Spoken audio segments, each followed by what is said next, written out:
Le message du jour vous est présenté par notre frère Marc. Salut, chers bien-aimés de notre Père Céleste. En ce vendredi matin, je veux simplement vous partager un mot d'action de grâce. Jeudi dernier, c'était le jour de l'action de grâce en Amérique. Et j'ai hâte de voir l'esprit d'action de grâce dans nos vies aussi. Notre référence d'aujourd'hui est le psaume 30. Veuillez le lire attentivement.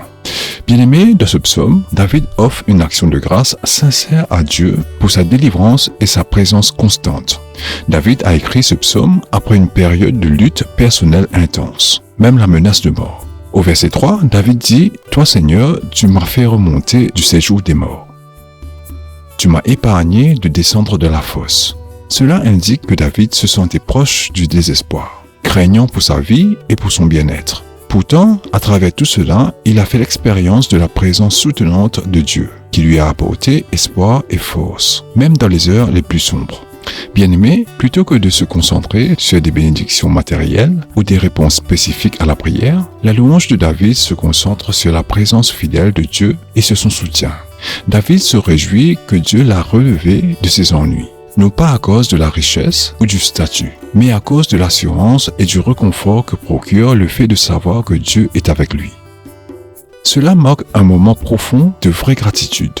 David célèbre l'implication constante de Dieu dans sa vie, reconnaissant qu'il s'agit d'un don plus grand que n'importe quelle bénédiction physique.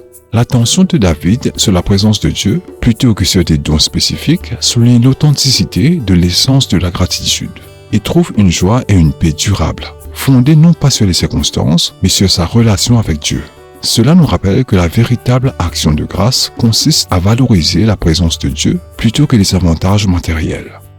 Bien-aimés, lorsque nous nous concentrons sur le caractère de Dieu et sur sa fidélité, plutôt que simplement sur ce qu'il peut nous offrir, notre gratitude s'approfondit et nous nous rapprochons de lui. Bien-aimés, lorsque nous traversons des périodes de détresse, que ce soit en raison de problèmes de santé, de luttes relationnelles ou de pertes personnelles, il est naturel de prier pour des solutions ou un soulagement spécifique, bien qu'il soit bon de rechercher l'aide de Dieu. La réponse de David nous rappelle de rechercher et d'apprécier également la présence de Dieu dans nos luttes. Bien-aimés, donc, au lieu de nous concentrer uniquement sur les résultats souhaités, nous pouvons rechercher à reconnaître comment Dieu nous soutient, nous réconforte et nous guide à travers les difficultés. Alors mes chers, lorsque vous allez à l'église ce dimanche, n'oubliez pas la louange, l'adoration et la dîme. Profitez-en avec vos proches et essayez de trouver un peu de repos. Que Dieu vous bénisse tous. À lundi pour un autre voyage dans la parole de Dieu. Au revoir. Si toi aussi tu crois que la parole de Dieu est une bénédiction, partage-la et sois une source de bénédiction pour les autres toi aussi.